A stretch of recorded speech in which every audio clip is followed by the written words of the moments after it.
Study kids TV. एक दफा का जिक्र है कि एक धुंधले पहाड़ के दामन में एक छोटे से गांव में लियोरा नाम की एक छोटी सी लड़की रहती थी। लियोरा की आंखें रोशन मुतजस्सिस थीं और वो अपने घर के आसपास के खेतों और जंगलात को तलाश करना पसंद करती थी। एक दिन जंगल के किनारे घूमते हुए वो अंगूरों और जंगली फूलों के नीचे छुपे लकड़ी के एक पुराने दरवाजे से ठोकर खा गई। मुतजस्सिस इसने गेट को धकेल दिया और खुद को सबसे खूबसूरत बाग में पाया जिसे इसने कभी नहीं देखा था। हर तरफ रंगों के फूल खिले थे, हुआ को एक मीठी खुशबू से भरा हुआ था। वहां गुलाब, गिल, दाऊदी, सूरजमुखी और यहां तक के फूल भी थे जो लियोरा ने पहले कभी नहीं देखे थे। वो जो चमकते हैं गोया चमक के साथ धूल और दूसरे जो साया में नरमी से चमकते हैं। बाग में एक हल्की सी नदी बहती थी। इसका पानी क्रिस्टल साफ है, सूरज की रोशनी को हीरों की तरह मुनकिस करता है। जैसे ही वो बाग की गहराई में चली गई, लियोरा ने देखा कि फूल हिलते दिखाई दे रहे हैं, जैसे वो सर हिलाकर उसकी तरफ झक रहे हों। खुश आमदीद लियोरा, एक नर्म आवाज ने सरगोशी की। इसने हैरत से इधर उधर देखा। ये किसने कहा? इसने पूछा। एक दरख्त के पीछे से एक छोटी सी शख्सियत निकली, एक परियों के नाजुक परों वाली जो सूरज की रोशनी में चमक रही थी। मैं बेला हूं, जादुई बाग की गार्डियन परी। यहां सिर्फ पाकीज़ा दिल वाले ही दाखिल हो सकते हैं।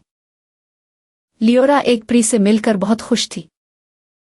इसने हमेशा परियों के बारे में कहानियां सुनी थीं, लेकिन हकीकी जिंदगी में किसी से मिलने का तसव्वुर भी नहीं किया था। बेला ने इसे बताया कि ये बाग खास है। हर पौधे और दरख्त में जादुई खुसूसियात थीं। ये दरख्त, और बेला ने चांदी के पत्तों वाले लंबे बलूत की तरफ इशारा करते हुए कहा, फल उगाता है जो आपको घंटों हंसा सकता है। और वो तालाब वहाँ, ये आपको जानवरों की जुबान समझने की सलाहियत फराहम करता है अगर आप इसमें उंगलियां डबोती है।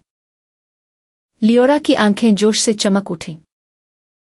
इसने कई घंटे बाग की खोज में गुजारे। बेला के साथ उसकी गाइड थी।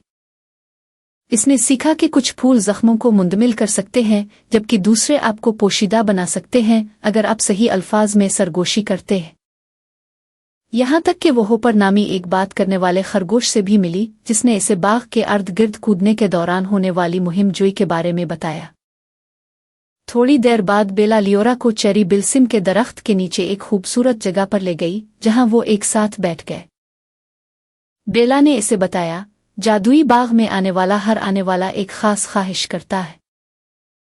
गौर से सोचो, क्योंकि ये ख्वाहिश बहुत ताकतवर है। लियोरा ने लंबा और सख्त सोचा, लेकिन फिर इसे अपना छोटा सा गांव याद आ गया।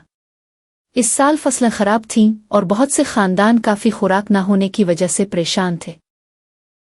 मेरी ख्वाहिश है कि मेरे गांव में हमेशा काफी खाना हो, लियोरा ने नरमी से कहा। बेला मुस्कुराई। इसके प्रों आहिस्ता से फड़फड़ा रहे थे। वाकई एक फराख ख्वाहिश, इसने अपना छोटा सा हाथ लहराते हुए कहा। चमकती हुई रोशनी ने हुआ भर दी और लियोरा ने अपने दिल में गर्मी महसूस की। आपकी ख्वाहिश आने वाले कई सालों तक आपके गांव में बरकत लाएगी। जैसे ही सूरज गुरूब होने लगा, बेला ने लियोरा को वापस गेट की तरफ रहनुमाई की। याद रखो, ये बाग हमेशा यहाँ रहेगा, लेकिन जादू और मेहरबानी पर यकीन रखने वाले ही इसे तलाश कर सकते हैं। आखिरी गिले के साथ बेला ने अलविदा कहा और लियोरा गेट से पीछे हट गई, जो आहिस्ता से इसके पीछे बंद हो गया और अंगूरों में गायब हो गया। जब वो अपने गांव वापस आई तो सब खुशियां मिना रहे थे। खेत सुनहरी गंदुम से भरे हुए थे। फलों के दरख्त पके हुए सेबों से भरे हुए थे और हर खानदान के पास खाने को काफी था। लियोरा अपनी जादुई मुहिम जोई को राज में रखते हुए मुस्करा दी, लेकिन वो वक्ता जंगल के किनारे से चलती थी। जादुई बाग की एक झलक देखने की उम्मीद है, जहां ख्वाहिशात पूरी हुई। हकीकी जादू एहसान और अपने से पहले दूसरों के बारे में सोचने में है। सब्सक्राइब करा, लाइक करा, शेयर करा for my channel study kids TV.